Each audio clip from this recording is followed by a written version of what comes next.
الله الرحمن الرحيم. أحييكم أيها الأخوة هنا معنا في أي مكان.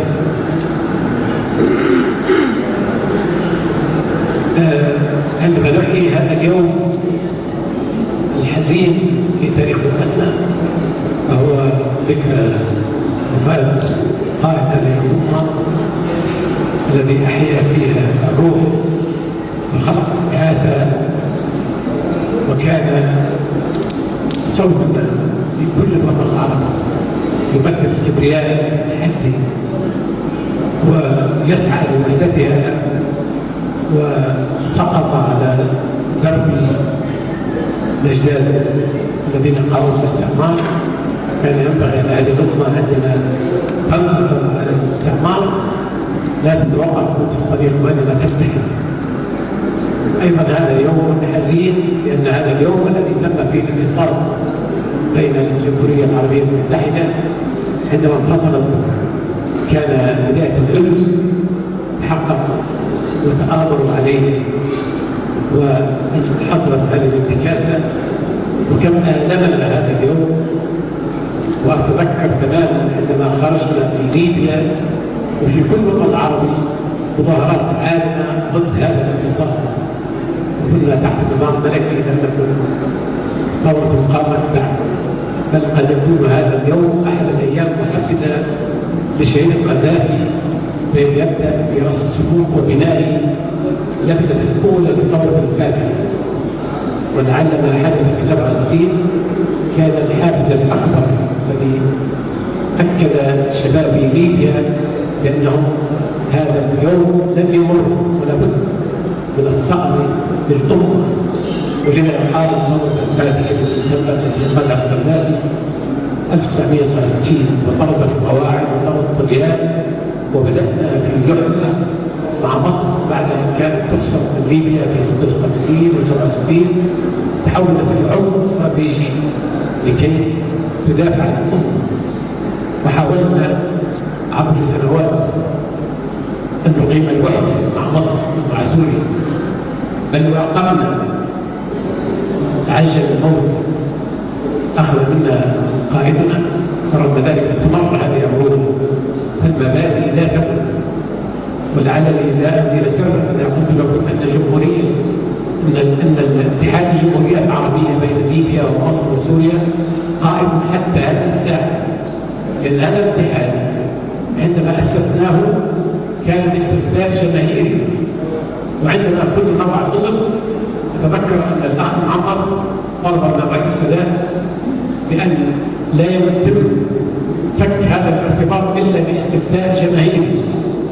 وأتذكر يومها ضحك الرئيس السادات وقال له: إزاي يا معمر ما تدقش فينا ولا إيه؟ قال: لا يا رئيس، حتى نكون أنا وأنت موجودين في تلك اللحظة. فطالما أقرناه باستفتاء جماهيري عام وتوافق كل الناس لا ينبغي أن ينفك إلا باستفتاء. وأتحدى هذا اليوم أي الجمهورية العربية السورية أو مصر أو ليبيا يطرح هذا الأمر على جماهير الأمة في هذه البلدان ويوافقوا على أن ينفك هذا الاتحاد، وبالتالي هو دستوريا قائم. ولو عرضنا هذا الأمر على جماهير الأمة العربية اليوم المقبول التي تعاني من التونسي والتشبث، كان حلمنا في السبعينات أن ننتهي. اليوم حلمنا أن نوحد قبيلة أو عائلة أو مدينة. دول تنفق في هذا الربيع العبري تحولت إلى رماد. فقدنا ملايين الناس، 5 ملايين، فقدنا تريليون من أموال الأمة وخيرة شبابها شردوا في أسقاط الأرض. وبدأنا اليوم للأسف أصبحت المحرمات حلال، أصبحت الخيانة وجهة نظر. أن نصبح نحن هذه الأمة العظيمة تركع أمام أعدائها وأمام مشاريع مستمرة. وبدأنا نرى أعلام العدو الصهيوني ترتفع عاصمة عاصمة، وهناك لا يترنح ويسقط قبل المعركة. لا أدري لماذا هذا الوهم لقد أفقدونا في أفريقيا أنفسهم. الزعماء يسقطون لكن هذه المولات لن تنتكس راياتها والمبادئ لا تموت.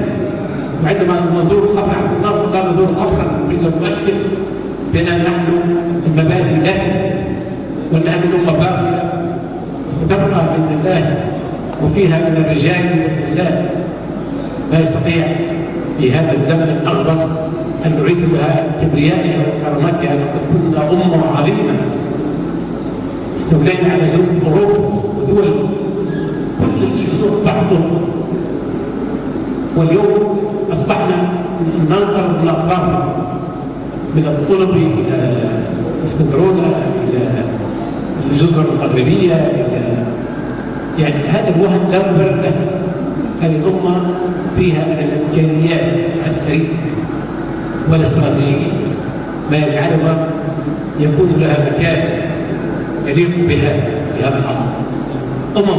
دول غربية في أوروبا تبكي على مرمى عجب لا يجمعهم لغة ولا عادات ولا دين ولا تقاليد.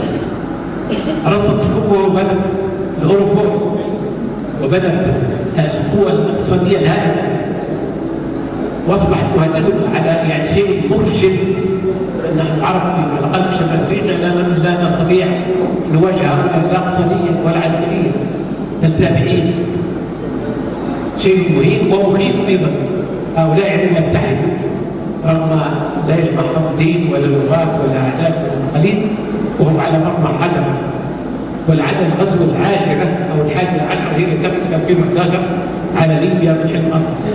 إذا هؤلاء متربصين لا مكان ضعيف في هذا العصر وكل العصور، لكن الآن على هذه الأمة وعلى جماهيرها ولشبابها وندعوها اليوم وأدعو حكامنا أيضا أن نتعلم دروس لا نستطيع أن نضع رؤوسنا في الرمال أو ظهر الأموال الحقيقة. لا مكان للضعفاء، علينا أن نبني القوة الاقتصادية والقوى السياسية ونفتح حدودا لحركة الناس والأبواب، نبني اتحاد عربي، تبقى المملكة مملكة وجمهورية جمهورية والسلطة سلطة. نتعلم من دروس الماضي عن أخطائنا عن عيوبنا. نعم أخطأنا، نعم حاولنا، نعم. أما ما نراه اليوم بعد عندما كنا نطرح الوحدة في السبعينات كانوا يقولوا علينا متسابعين مجانين. محمول بعد 50 سنة أين هؤلاء العقلاء الذين كانوا يتكلمون عنا ويسمعون منا في ذلك الوقت؟ أين وصلنا